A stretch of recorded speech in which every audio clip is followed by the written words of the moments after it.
Good evening. Welcome to Real American. Thank you so much for trusting us with your time. I do truly appreciate it, folks.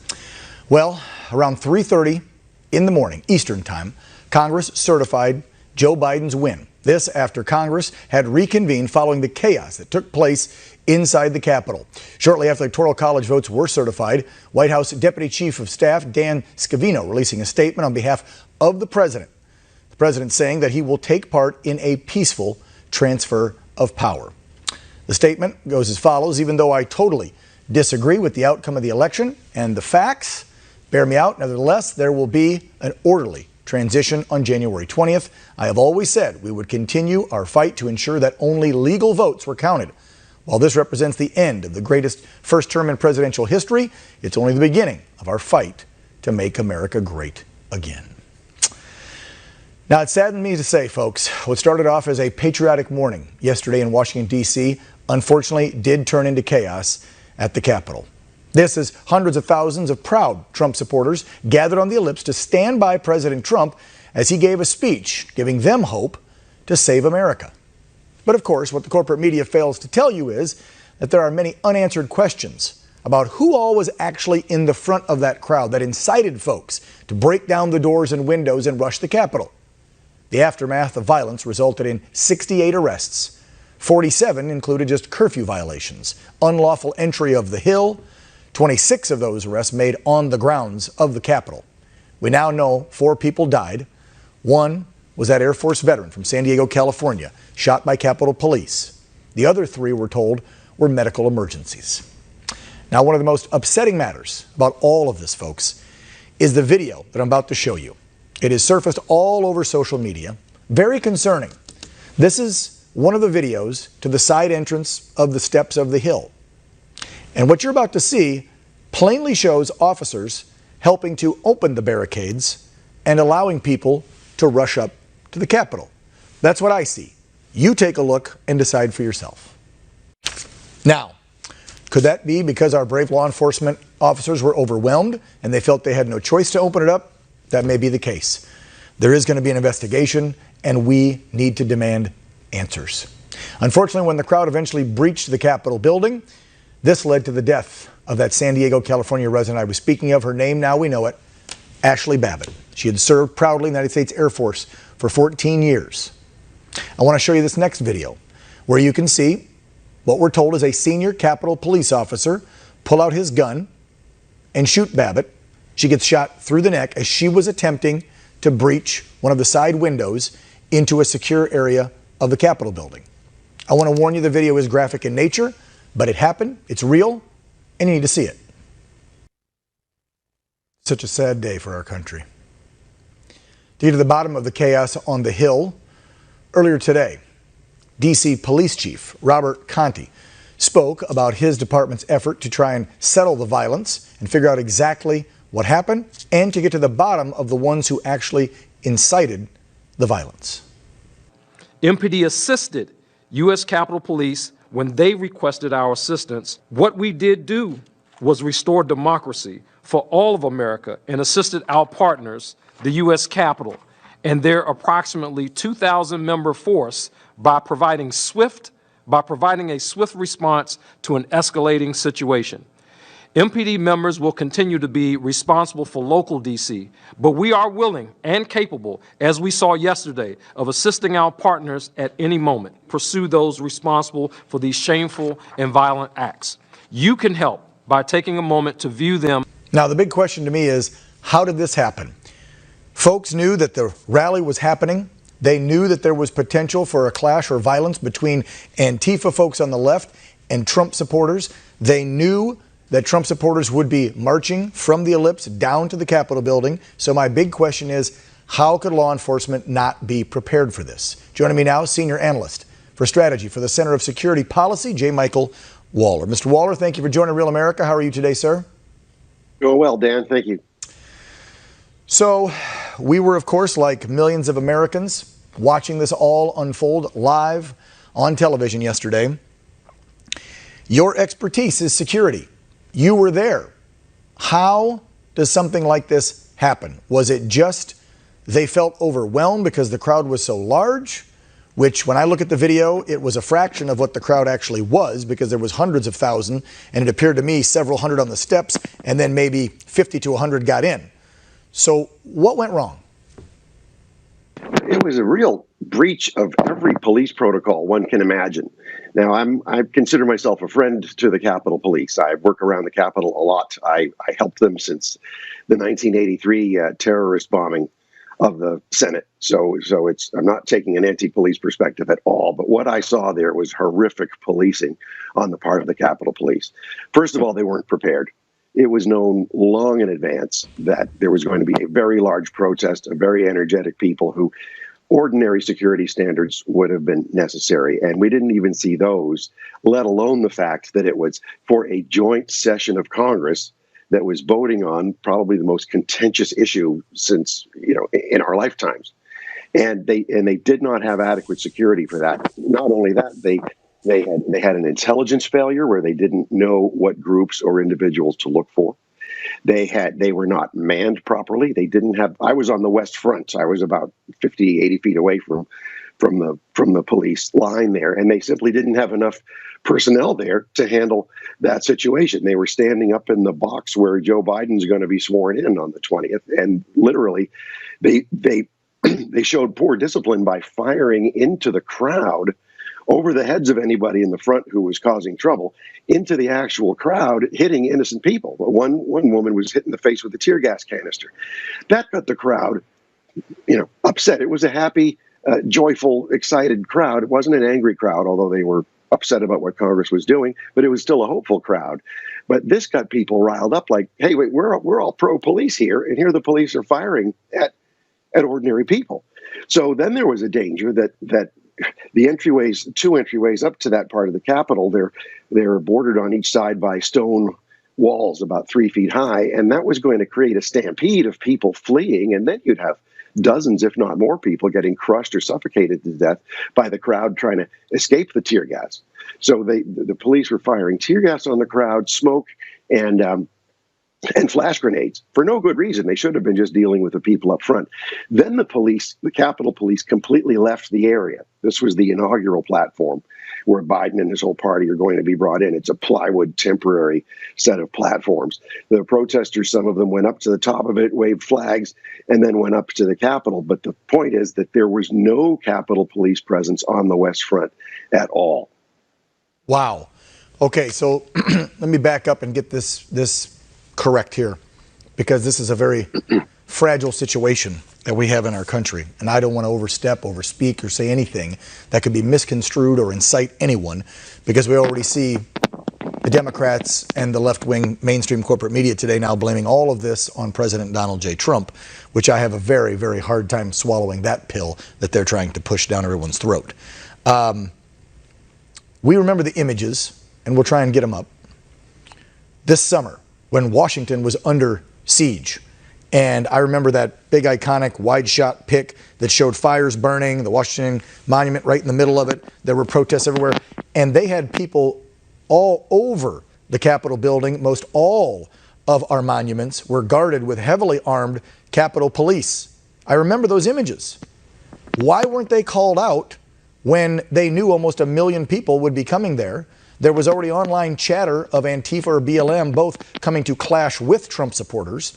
So wouldn't you protect our most sacred house with as much force as you did from riots over the summer? Or could this have been something that was planned to say, nope, pull back? And I agree with you. You're saying now, because we didn't see those images and know the timeline, you're saying that when they were still peaceful down on the bottom of the steps, that's when Capitol Police fired the tear gas, rubber bullets and stuff. And they were peaceful at that time. That's more or less what kind of enraged them. Then they started going up the steps for the doors. Is that what you're saying, how it went down? Sort of. There were, pardon me, there were people. First, the average MAGA or Trump protesters were just families and ordinary people. Right. There was an organized cadre of people wearing camouflage gear and helmets with GoPro cameras on their helmets. I saw that. They went right past us and said they were going to go in and hit the House of Representatives. We didn't know what to think because it just went right by and you're thinking, what did I just see? But they were there. I noticed them from the march to the White House, from the White House to the Capitol building. So that's 16 blocks So these And they folks were were just already there in the small original crowd and kind of leading it, and they're the ones that took the lead up. And that was a group of 50, 80, 100? How many do you think were in that group? I saw maybe 30 or 40. Okay. And again, these But they weren't leading the protest. They were just in small groups of 2 or 3 until they walked up to the Capitol, and then later on, at approximately 3 o'clock or so, we weren't looking. They came up in a line, and it looked like they had military discipline, like some had military training. They didn't look like Antifa people. They seemed like they were anti-Pelosi people, and they were going to go in and we had no idea that they would even be able to breach the Capitol, because you've got as was just heard, a 2,000-man force on the Capitol Police side. I didn't see more than 50 Capitol Police on the west front of the Capitol at that time. Wow.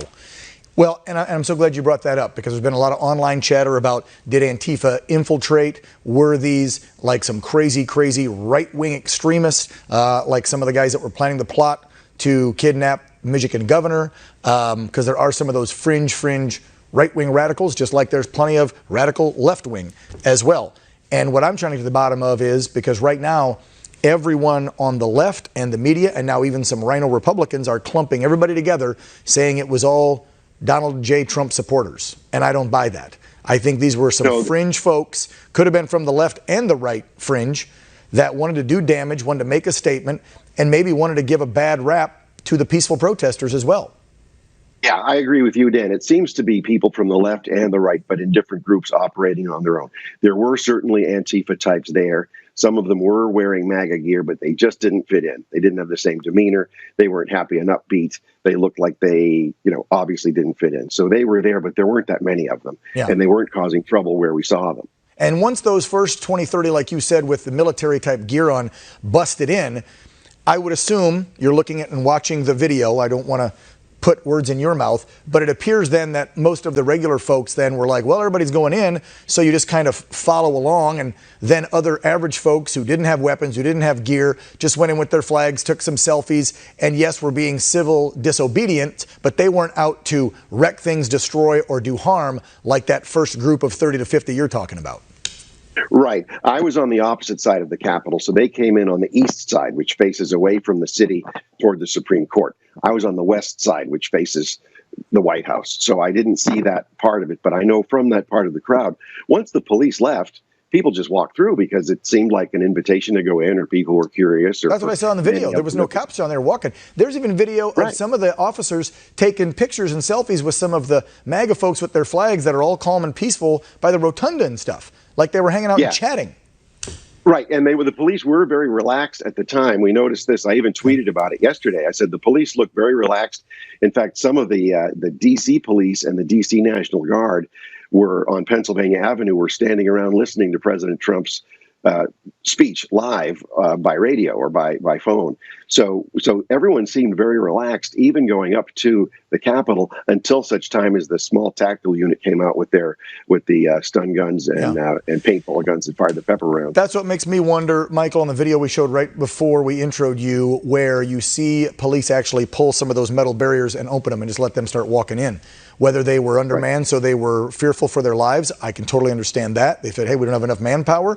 Or maybe they were kind of feeling their frustration and saying, come on in. I mean, we're not going to know what through their heads, but the video's there. You can't lie about the video. It's on it. I don't know if you've seen that clip, but you actually see, I don't know what side of the house that was on. Yeah, you're feeling on that. That was on the east side. That was on the east side. Yeah, but they're basically friendly people. They have to work with the public all the time. Sure. And sometimes things get rowdy, but they have a layered defense of the Capitol complex. So if you do break through one barrier, you're supposed to be isolated. And it's a very narrow set of passageways when you go into the Capitol building. It's a 200-year-old building. So there should have been ways to stop this. But where you saw the crowd come in and breach in, you had the militants who had a mission to run. And then you had these yokels who were just out there looking around, looking at the murals and handling everything respectfully. Those weren't rioters. They weren't there to cause trouble. But the entryways to the Capitol were open, and people just wandered in the excitement of the crowd.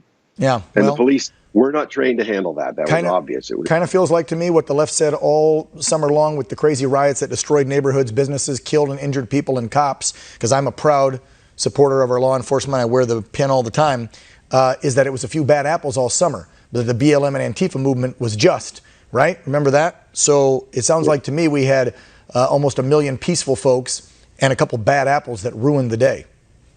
I don't think there were more than 100. All right. Michael Waller, we Even appreciate... Joe Biden said that in a tweet. Wow. It's a miracle. He said it was a very small group.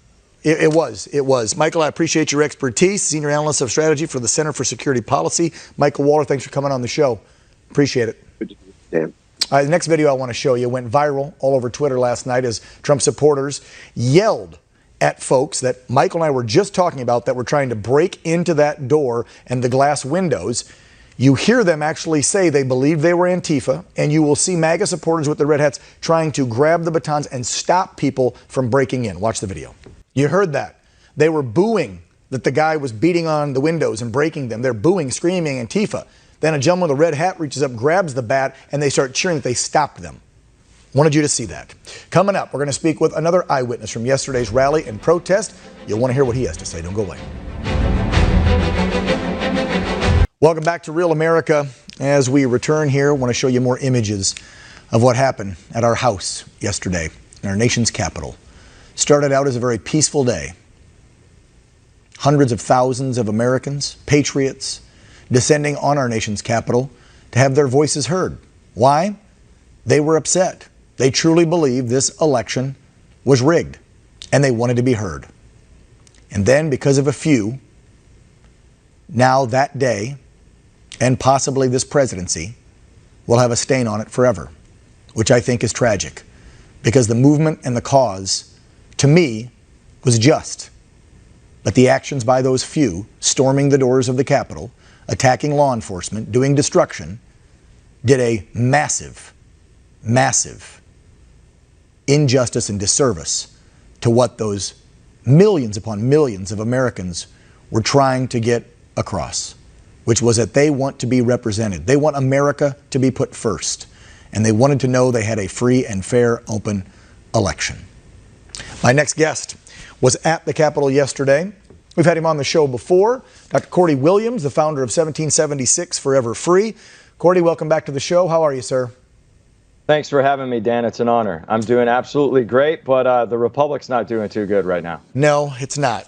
You probably heard my intro there to your interview. I watched it all unfold. We were on the air, obviously, for hours, talking about it, watching it unfold live. I had high hopes at the beginning of the day, like I'm sure you did, that voices would be heard. At the beginning, we're told 140-some members of Congress and at least 13 senators were going to object to at least 5 to 6 of the state's electoral college certifications and see if we get to the bottom of what actually happened in the 2020 election. And then this happened. Tell us where you were throughout the day. Give us a quick rundown. You were at the main stage in the ellipse and then moved down with the crowd, or what? Yeah, well, I spoke Tuesday night at Freedom Plaza. We woke up early. We were there about 7 a.m. at the main stage, as you mentioned, probably 15 feet from the president. He arrived a little bit late. We ended up getting out of there probably about 1:30. I mean, I would say there were upwards of probably 500,000 to 1 million people. It was just packed all the way. I think it was packed all the way to the Jefferson Memorial. And so when we got out, we were some of the first people to kind of start to leave, if you will. I mean, amongst the crowd, it's hard to say who was there first. But we literally just went back to our hotel to get on some different shoes and kind of regroup for a second. And then we heard about everything that was going down. So you went back over. And at what point, when you got back there, I know I've seen some video you posted, when you got back to the Capitol building and you were close to, I think, the bottom of the steps, the crowd had already breached, or they were trying to breach when you returned? I think they were in the process. No, actually, they would have breached by that point because we had already gotten a report about Ashley Babbitt being shot. So we'd already gotten that intel. But there was a sea of people. I mean, there had to be 5,000 people. I mean, easy, if not more. Once it gets over a certain number, it's hard to tell. But it was just covered with people along that side of the Capitol.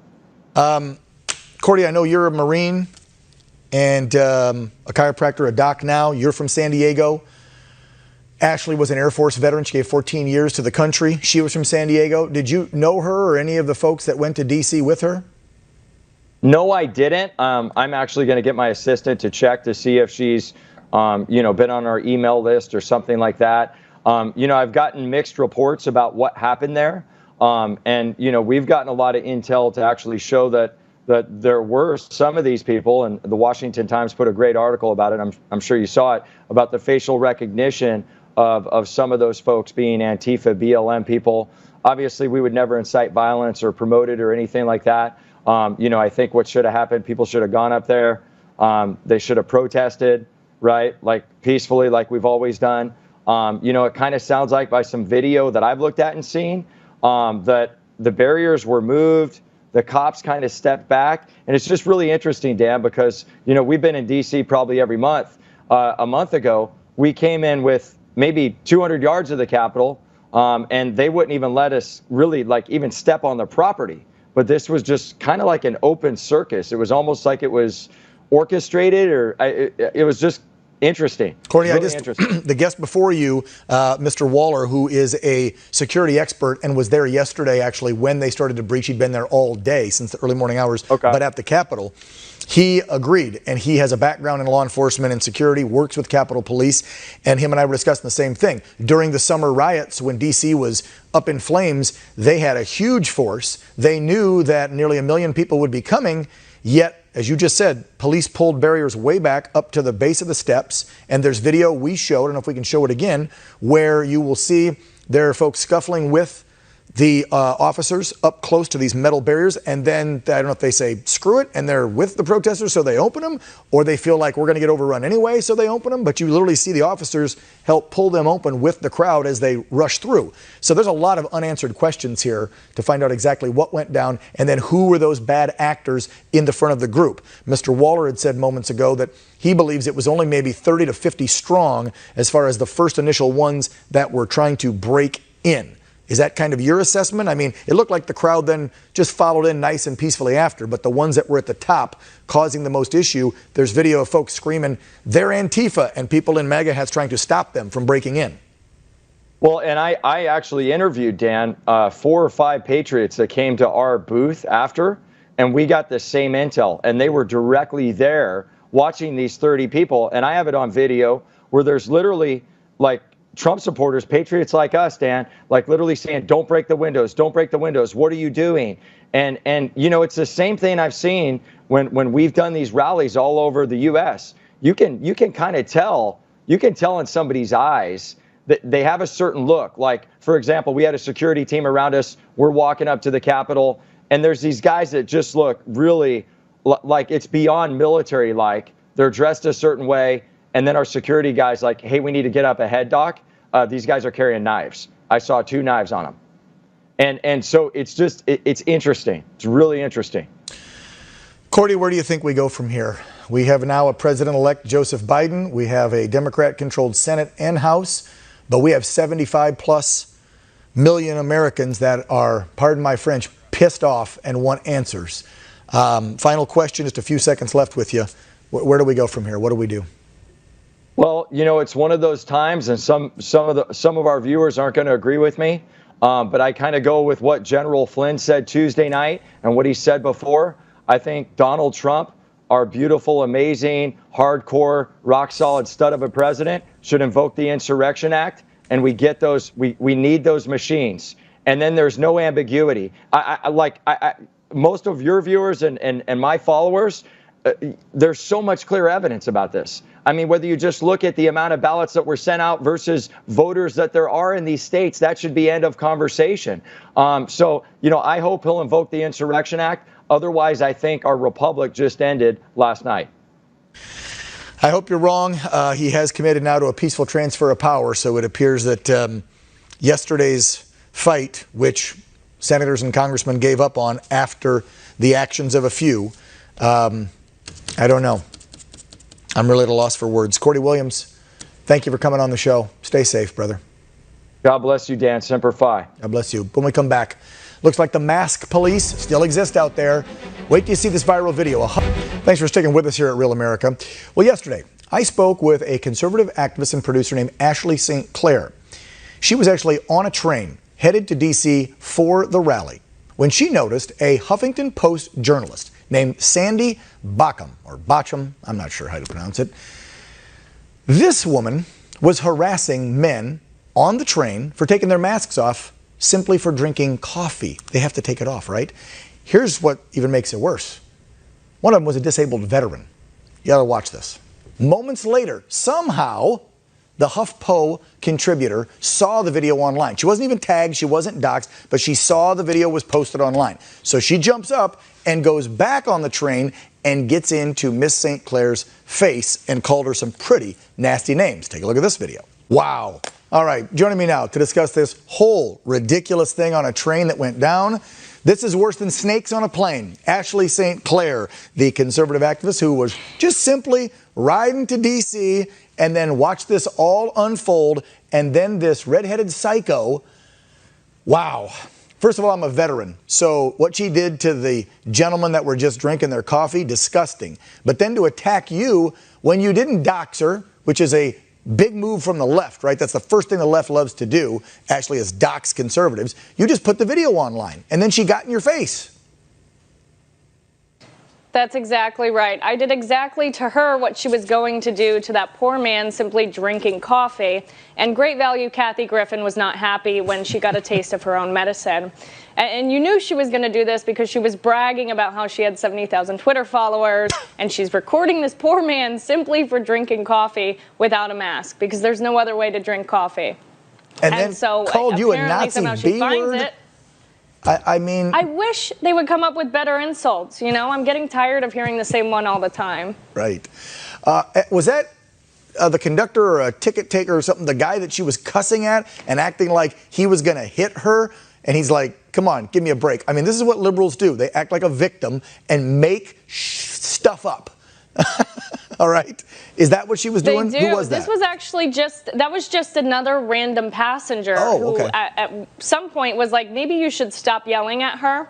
And I called him the Alec Baldwin lookalike. He was actually very cool and very nice, but she wasn't even near this man, and she was trying to say that he was about to punch her and screaming for her companion. But that wasn't the case at all. But these people, that's what they do. They lie and they love to be victims.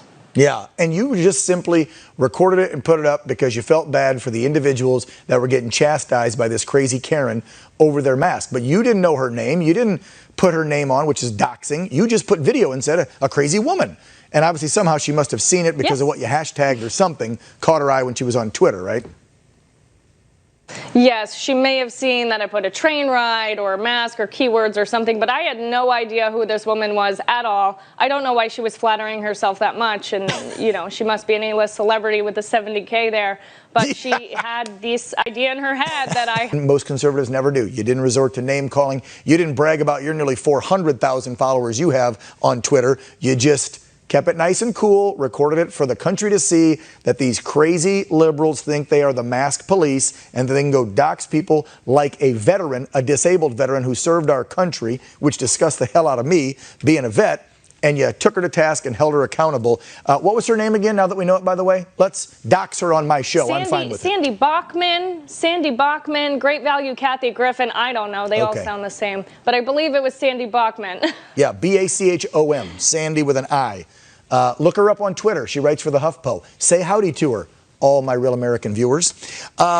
Here's what I think is really cool, too, Ashley. You guys were all on the same train going to the rallies in D.C. to support a free and fair election and this president, and you got kind of a nice surprise, and I want to roll this video and then have you tell me about the guys that you met on the train, because the gentlemen that were harassed by Miss Sandy sent you a video. Go ahead and roll it, guys. And we want to thank Ashley St. Clair for that video and for that interview yesterday. Straight ahead on Real America, an investigative journalist with the Tatum Report was on the ground yesterday at our nation's capital. He'll join. Welcome back to Real America, where earlier in the week we had Drew Hernandez, an investigative journalist with the news outlet Tatum Report, on our show. He was on his way to D.C. the day before the rally. He was there yesterday. He now joins me to discuss exactly what he saw. Welcome back to the program, Drew.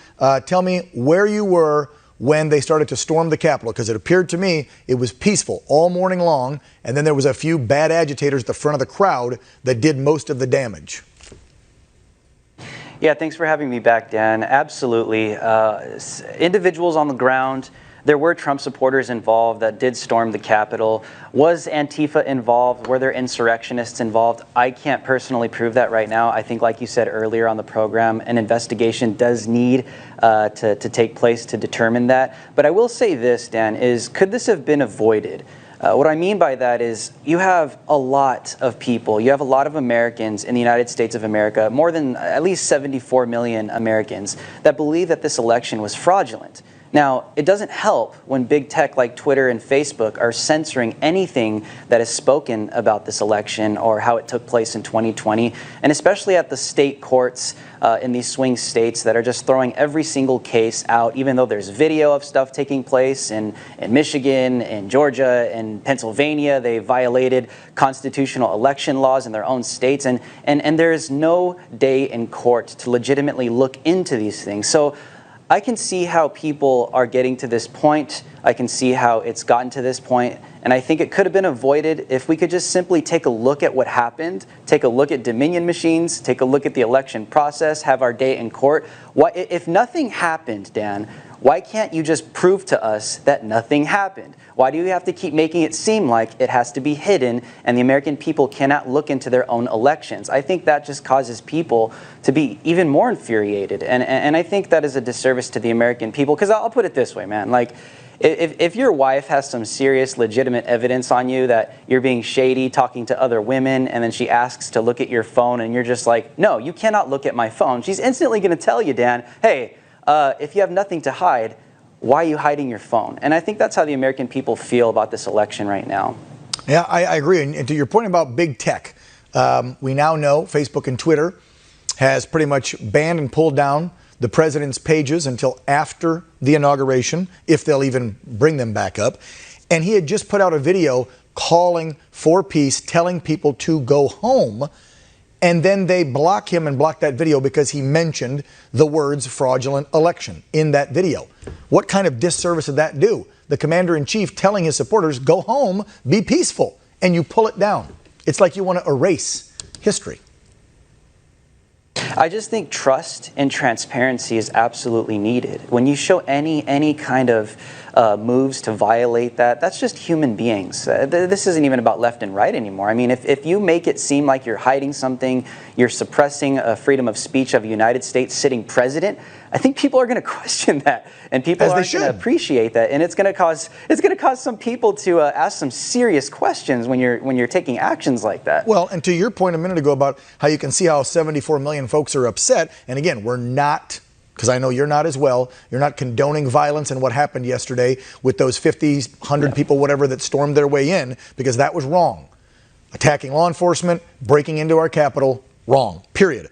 But people wanted their voices heard, and all summer long when we saw how many multiple cities destroyed and neighborhoods and people attacked and cops injured and hurt and civilians killed because of BLM and Antifa, what did the left and the mainstream media tell us all the time? I remember good old Fredo, Chris Cuomo from CNN, literally saying, where does it say protests are supposed to be peaceful? And they called those riots all summer long mostly peaceful protests. They would either say things like that or they would say nothing at all. Right. It's interesting how Joe Biden is virtue signaling on Twitter to the American people, just condemning what happened yesterday. But okay, I get that. But how come you won't do it against Black Lives Matter when they riot? Why won't you do it against Antifa? He believes Antifa is an idea, not an organization. And it's ridiculous because they have been rioting virtually all 2020, burning down buildings. People have been killed over Antifa direct actions. Vandalism commit millions of dollars. I think it was close to like $2 billion in insurance. Excuse me, and remember, our now, it's ridiculous. Yeah, and excuse me, our now Vice President-elect, remember that interview she did a couple of weeks leading up to the election saying that those riots are going to continue, and they will continue, and they should, her words, after Election Day. They were promoting more violence and acts like this from folks in Antifa and BLM. And you have one day, after 4 or 5 years of peaceful MAGA rallies, you have one day were some agitators, and again, like you said, we don't know who was involved in that crowd that did the breaking and the storming in. There looked like some questionable characters in military gear, folks that didn't quite fit the mold of MAGA supporters. Could they be Antifa, or could they be some just fringe, extreme right-wingers or some anti-government folks that aren't MAGA folks? I think it's a little mix of everybody that was there. But the majority of those people were there to peaceful assemble, which is their God-given right. and then some agitators and bad folks did what they did. They've now tarnished the message, but I think we have to keep moving forward with that message, which these 75+ million people want America to be put first. That's it. And they want a free and fair open election. Yeah, and hopefully we'll get an honest investigation. But under a Biden presidency, with the FBI under his belt, I don't expect anything that comes anywhere nearly that resembles honor or integrity. So I mean, we'll see what happens. But I will say this, Dan, is I think it'll be interesting to see where BLM and Antifa go under a Biden and Harris presidency. Because I will say this, my undercover work with them that I've done behind enemy lines, they hate Biden. Antifa hates Biden. Black Lives Matter hates Biden. He's already ignoring them. I don't know if you guys saw the news stories where Black Lives Matter is already railing against the Biden administration because they're claiming he's ignoring them. And he literally told them that their defund the police narrative is just not going to work for the American people, which is true. But will Black Lives Matter and Antifa continue to riot under a Biden administration? And who are they going to blame at that point? They won't be able to blame Trump anymore. No, they know he's an old racist globalist. That's why they don't like him. Yeah. I mean, point blank. All right. Drew, I'm glad that you're safe. I know that you were there yesterday. We were showing some of your videos that you sent us as we were speaking. Before we wrap up, anything that you saw or you witnessed as you were with that crowd that you want to point out before we say goodbye to you? Yes, one thing that I will point out and that I would like answers to is I think we have to designate a sequence of events, because when the Capitol was being stormed at the base of the Capitol near the side closest to the Washington Monument, not the Supreme Court side, the individuals that were storming the Capitol, they did push down gates. They were pushing down gates all the way up to the very steps and then eventually made their way up to the... Welcome back. Time now to get real. And I got to admit, folks, I've been so upset and disgusted at what happened yesterday in our nation's capital that I wasn't even sure what to say tonight, what to write. I, like many of you, so frustrated on how this all went down. And when I say all of this, I mean the entire last 4 years of the Donald Trump presidency. Actually, go back even further, 2015. Leading up to yesterday's tragic events. This divide in our nation that boiled over yesterday, I truly believe, was not our president's fault. This anger and movement towards our federal government started long ago. You know why? Because hardworking, God-loving American patriots have felt disenfranchised for years, if not decades. President Trump was just a lightning rod that gave them hope that things could and might change, and that America would be put first. First over foreign countries. First over special interest groups. First over lobbyists. First over political parties. Now add on top of that the past year, which included overreaching unconstitutional lockdown orders that crushed millions of small businesses